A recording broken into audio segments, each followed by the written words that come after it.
And now for something completely different. Hi, my name is Annie Grossman, and I'm a dog trainer.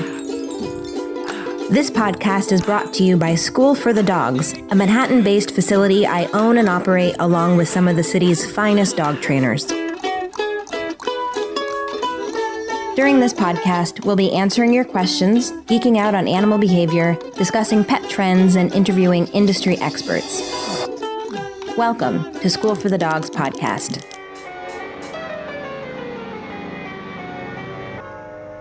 Hello, humans. Thank you for tuning in to School for the Dogs podcast. This is Annie. As some of you know, I had a baby almost a month ago, and I've been trying to find the perfect time to record this podcast all day, and waiting for her to take a nap or at least be quiet for a while, and I finally decided I just needed to do it while feeding her a bottle. So if you hear adorable little sucking and gurgling noises, that is my daughter, who is a foot away from the microphone guzzling down some milk. So sorry about that extra noise, but maybe we can just pretend that baby Magnolia here is my co-host. Listen to these adorable sounds. You can't make this kind of stuff up, and that was my dog snorting. Anyway, of course, if you enjoy this podcast, just want to remind you that you can help me out by sharing it with your dog-loving friends. You can do this in multiple ways. You can take a picture of your podcast player and share it on social media via your stories or on your feed to let other dog lovers know that this is out there. If you tag School for the Dogs, if you tag School for the Dogs, we will go ahead and share it in our stories too. You can also leave us a rating and review on iTunes. Very much appreciated. I love reading your iTunes reviews. It really helps me figure out what you find interesting and what I can offer more of. And if you have a question, you can send a direct message on Instagram. You can also go to anniegrossman.com/ask, and I will do my best to respond. So today I wanted to go over how to teach your dog to lie down. And as I mentioned in the episode I did a few months ago on teaching a dog to sit, obviously lying down is something your dog already knows how to do. Your dog lies down all the time. The trick is, of course, to teach your dog to lie down when you ask him or her to do it. So it's really just about adding a cue to a behavior your dog already knows. And like many dog trainers, I tend to use the word cue instead of the word command. Although if you want to say command instead of cue, that's okay with me. But we use the word cue instead of the word command because you're really giving your dog the opportunity to do something for which they can be rewarded, as opposed to the word command, which sort of suggests you must do this or else something bad is going to happen, and which is an example of negative reinforcement, encouraging a behavior because you're going to take something away from a dog rather than encouraging a behavior because you're going to give your dog something, which is exactly what positive reinforcement is. So how do we add a cue to a behavior like down? Well, I'm going to give you two methods. One method relies on luring, and I like teaching some things using luring because a lot of people just sort of naturally lure their dog. So when you're adding a cue to go together with a lure, sometimes it's a little bit easier, especially if you've already been luring your dog. I'll talk a little bit more about what a lure is in a moment. The other way is pure capturing, and capturing is when you're waiting for a behavior to happen and then you're marking that behavior with a clicker or a marker word. I usually use the word yes. So let's talk about how to simply capture a down first and then how to add a cue to that behavior. So I suggest finding a place in your home where your dog is comfortable and is likely to lie down anyway, whether that's on a bed or on even the sofa. Any place is fine if it's a place where your dog has a history of lying down and getting comfortable. All you're going to do is get some treats ready to go. I like putting my treats in my left hand or whatever your non-dominant hand is. If you're going to have a clicker for this exercise, you should put the clicker in that same hand. But make sure the treats that you're using are not readily visible. You don't want your dog to be too aware of the presence of the treats until after your dog hears the click. Or like I said, you could use the word yes. And then all you're going to do is wait for your dog to lie down. How easy is that? So probably wise to do this at a time of day where there's not a whole lot going on, where your dog is well rested, maybe after a good long walk, where there's not a lot of distractions around.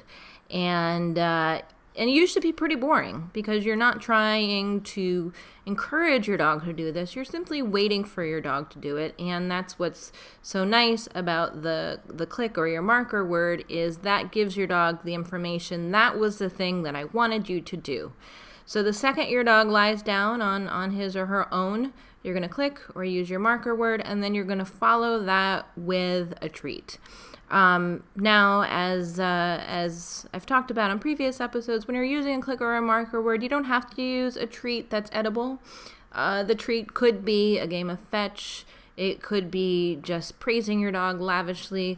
And when I say, a food reward, it doesn't have to even be anything extra special. Some dogs are great at training just for their regular dry food. In fact, my dog becomes much more interested in his regular dry food when we're training.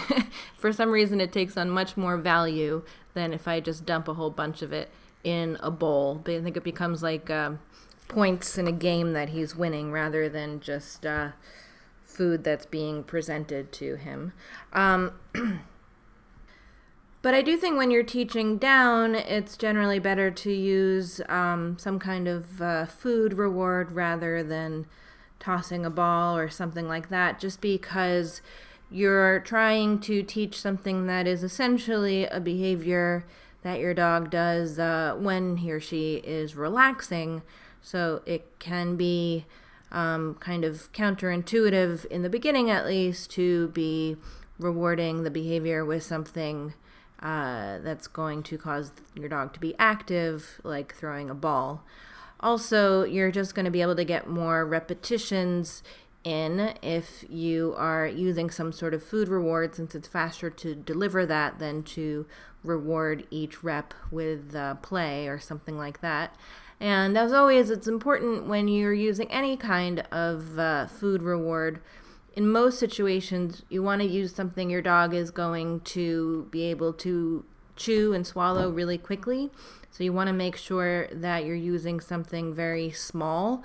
You also want to use something that's not going to crumble up a whole lot, because you don't want your dog wasting time in between repetitions searching for crumbs that have fallen. So pick something that's going to break up easily into very small pieces, like a pinky nail size, or even smaller than that is a good place to start. I like to use lamb lung. We use a lot of Tricky Trainers, which is a Cloud Star brand treat at School for the Dogs. One Tricky Trainer, they're about the size of pencil erasers. You can break one of those up into probably 5 or 6 little pieces. Or like I said, you can just use kibble if you're not in a very distracting environment.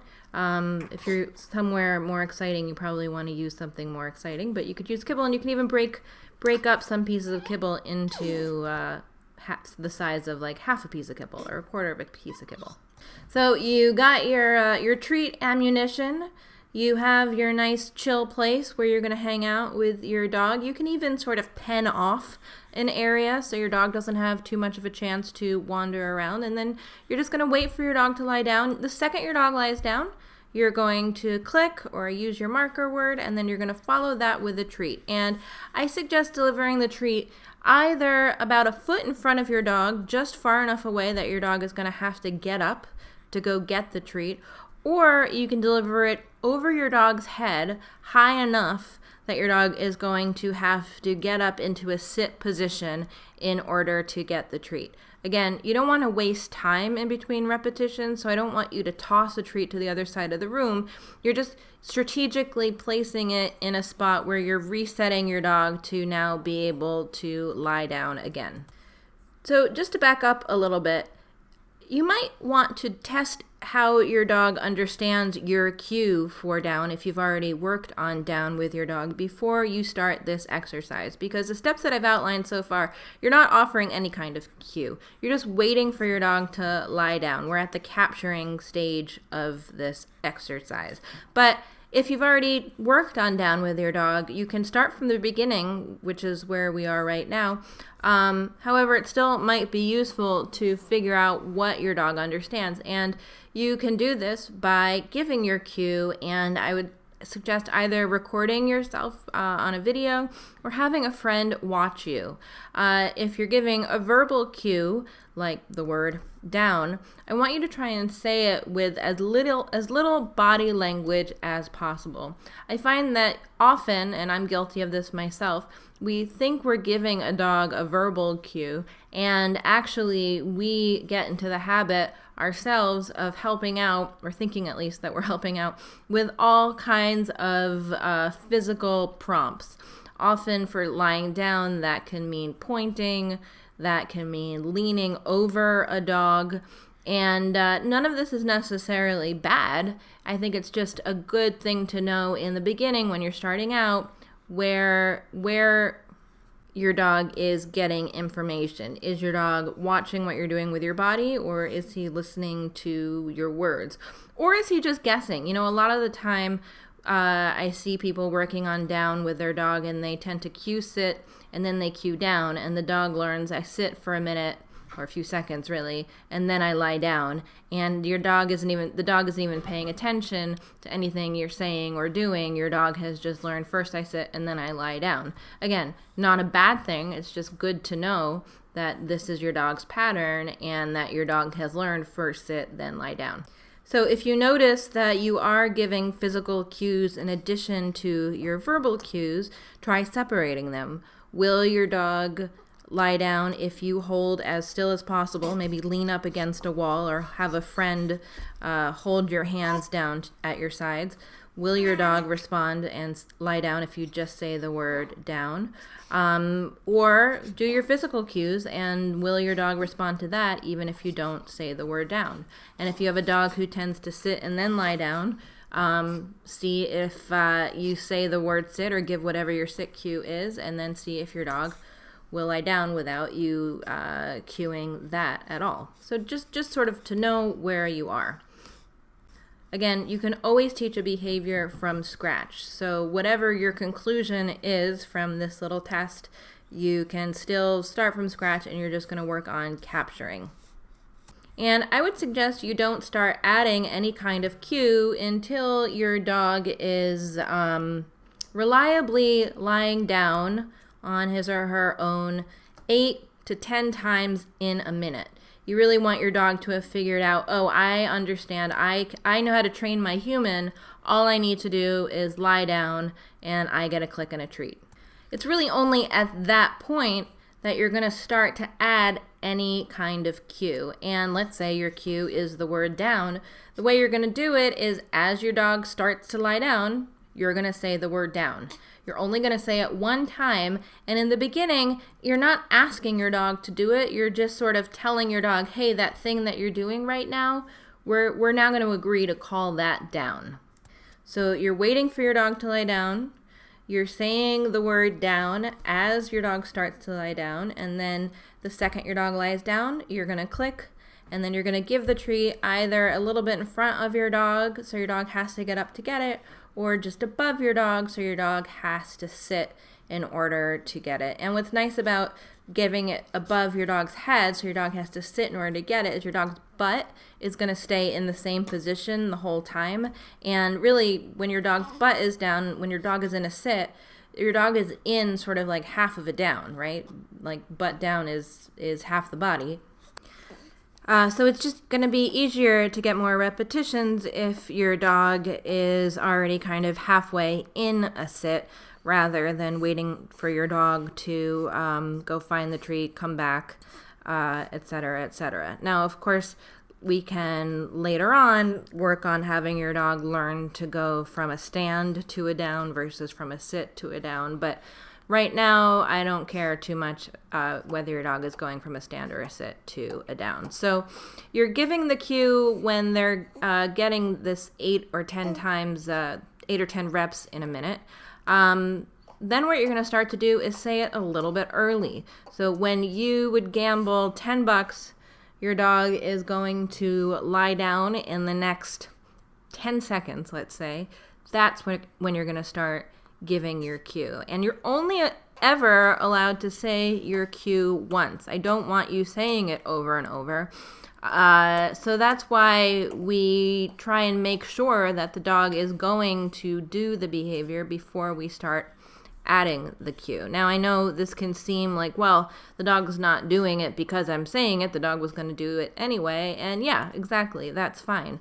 But we're in the stage of just pairing the word with the behavior. The word is not eliciting the behavior right now.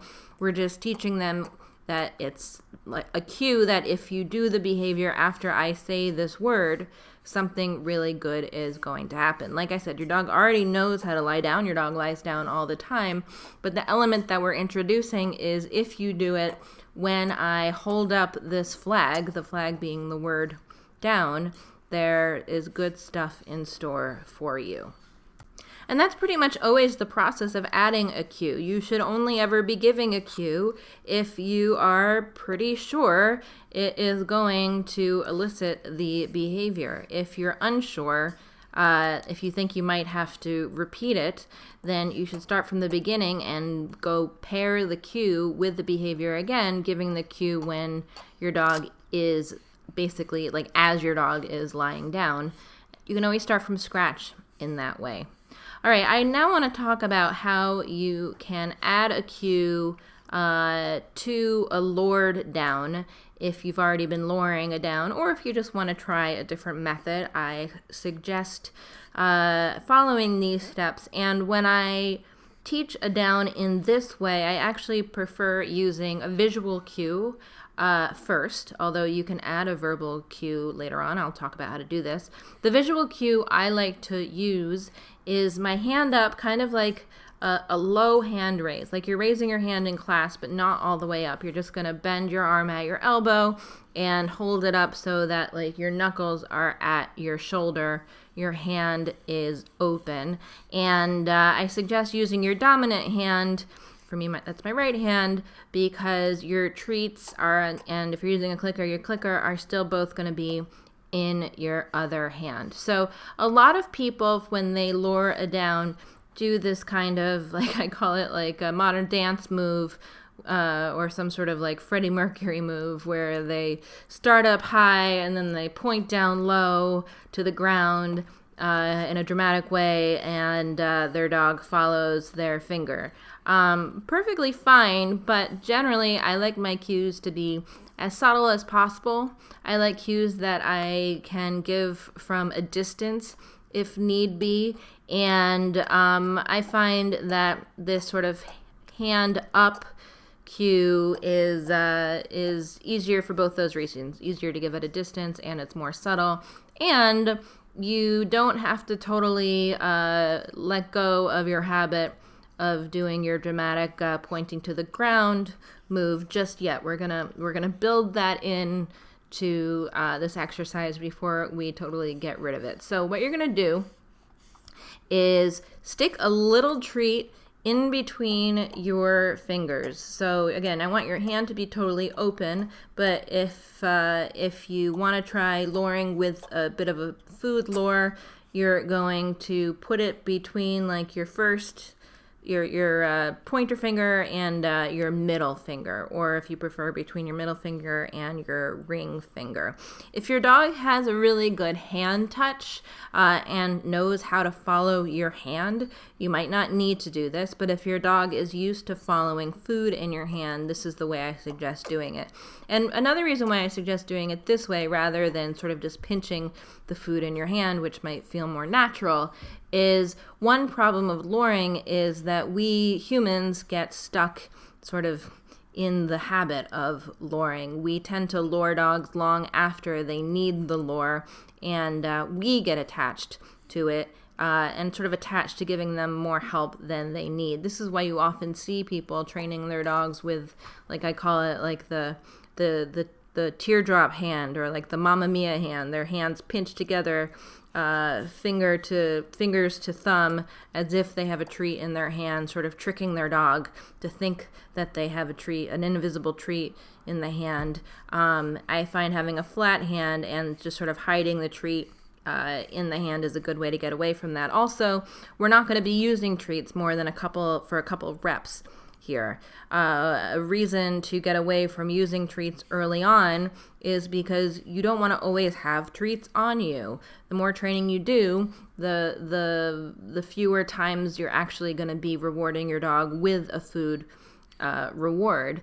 The reward eventually is going to be variable. Sometimes it's going to be, good boy, buddy. Sometimes it's going to be, like I said, tossing a ball or playing a game or just the opportunity to do another behavior that your dog likes. In the beginning, we lean on food a lot more, but it's going to be easier to get away from using food if the food is not always present. So I suggest hiding the food. Your dog's going to be able to see it a little bit, smell it a little bit. It's not too obvious.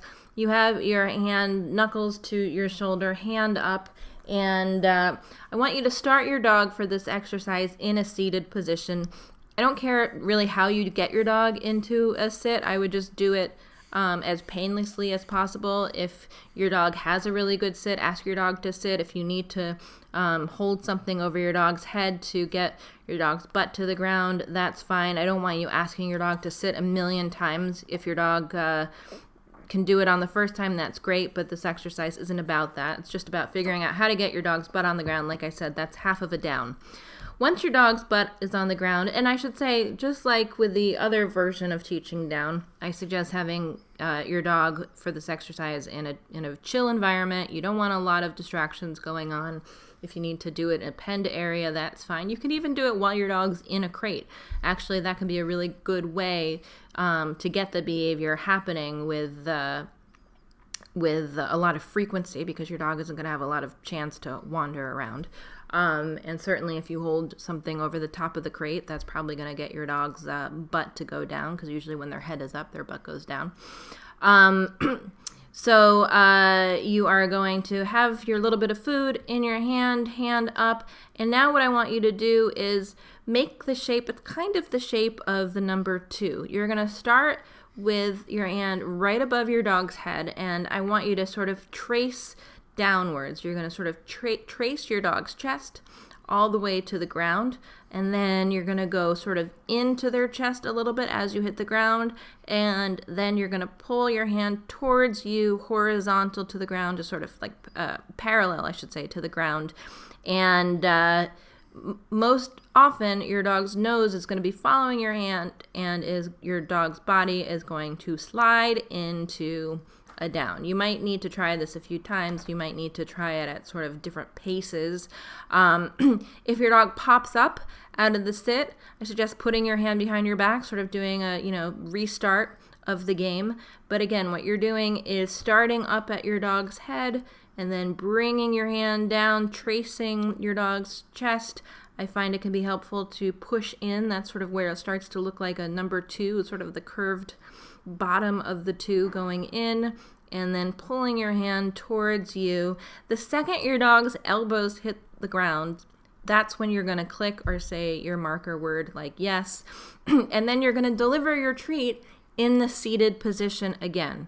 Again, we're just trying to reset the dog so that your dog is going to be able to get lots of repetitions in a row and is already halfway in that down position. You want to try and do this very quickly. Like I said, we're trying to get as many reps in a minute as we can. And like I said, I want you to try and get rid of the food lure as quickly as possible. So I suggest doing this with a little bit of a treat in your fingers, only like 3-4 times maximum, and then see if your dog will do it with just your open hand. So once you've done this maybe 10 or 12 times, or you can take a break and do a couple rounds, but I find you don't have to do too many rounds till you can try the next step. The next step is simply holding up your hand, just like you were doing before, but I want you to hold it there for an extra beat. So before you start making that 2 shape, before you start putting your hand over your dog's head and bringing it down, you're just going to hold your hand up in that, like you're raising your hand in class position for like 3 seconds. And you'll be amazed how quickly your dog is going to understand, oh, I think this means that she wants me to lie down. Dogs are very good at trying to predict the future, is how I see it. And your dog is going to figure out faster than you expect. Gosh, you know what? Every time she holds up her hand like that, she then does that thing where I lie down and then she gives me a click and a treat. So I might as well cut to the chase, and I don't need her to do that whole down to the ground with her hand thing. I'm just going to do it as soon as I see her hand go up.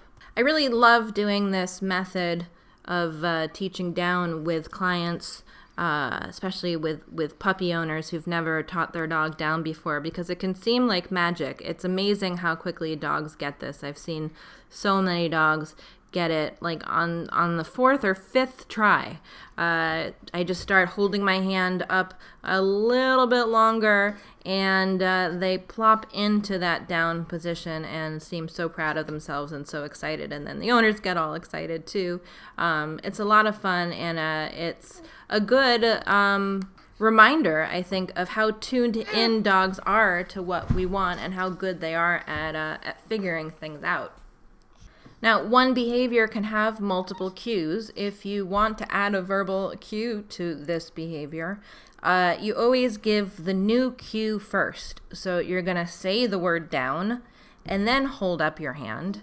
And just like your dog began to predict every time she holds up her hand, she then clicks and treats me for lying down, your dog is going to take that next leap and realize after a few reps, every time she says the word down, she then does that thing with her hand, which means I should lie down. So I should probably just lie down as soon as she says the word down.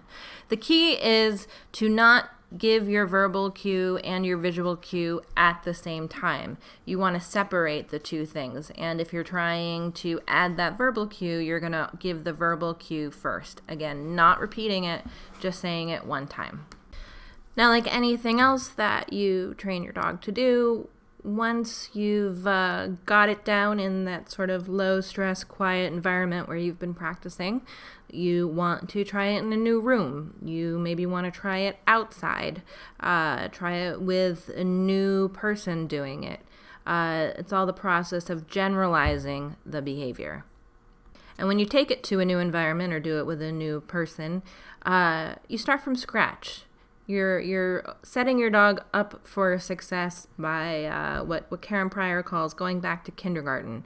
So when you've been practicing in your kitchen and now you're going to be practicing in your living room, you're going to go back maybe to saying down as your dog is lying down instead of saying it a little bit before.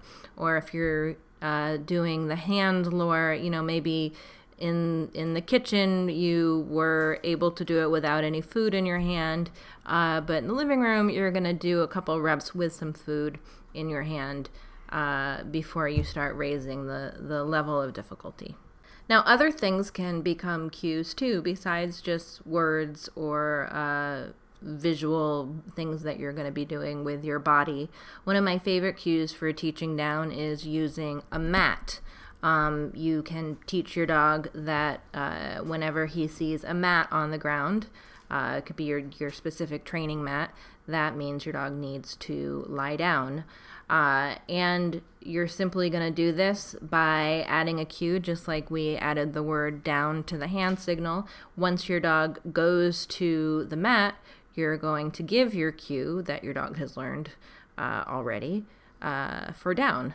And soon your dog is going to anticipate it. Gosh, every time I go to the mat, my human gives me that down cue. So as soon as I go to the mat, I might as well just do it there anyway. In lieu of a mat, with my dog Amos, I like to use a piece of paper. I find this is really useful because it's a good way to put him exactly where I need him to be in pretty much any situation. I can find some kind of rectangular piece of paper, be it just an envelope or a napkin or menu, even if I need to.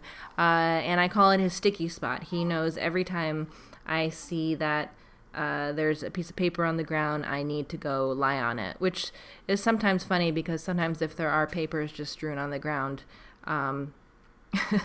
he will go around and lie on the different pieces of paper to see if it gets any result.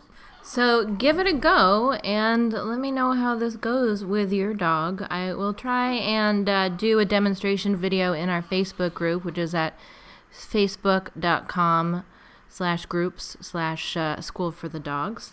And if you listened to last week's episode with Jessica Jacobson, I wanted to mention that you can check out her manual on getting your dog ready for your baby. It's on storeforthedogs.com, and through next Monday, that's February 11th, we are giving away copies for free via email. Just go to storeforthedogs.com and search for the baby book, or you can go to schoolforthedogs.com/babybook and it'll bring you right there. And at checkout, use the discount code FREEBABYBOOK. It's a nice little manual that Jessica wrote up. I think it has some great tips in it. Woof shout out this week goes to my dog Amos, who you heard snoring earlier in this episode. Lots of great sound effects in this episode. He has so far been a really excellent big brother. The cutest thing he's been doing is sleeping under the baby's bassinet. I call it their bunk beds. Quite adorable. Fun dog fact of the week. As you might know, Westminster is next week, the dog show in New York City. And you might be interested to know that there are 2 new breeds that they've welcomed to Westminster this year. One is a French breed, the Grand Basset Griffon Vendéen, and the other is a Dutch breed called the Quaker Hund, which was actually featured in some of Rembrandt's paintings, which I thought was kind of cool. Anyway, I'm hoping to go to Westminster next week, maybe podcast from there. If there's anything specific you're curious to know about Westminster, let me know. You can email me at podcast@schoolforthedogs.com or send a direct message on Instagram. You can find us there at School for the Dogs. Thanks so much for listening. You can support School for the Dogs podcast by telling your friends about it, leaving a review, or shopping in our online store. You can learn more about us and sign up to get lots of free training resources when you visit us online at schoolforthedogs.com.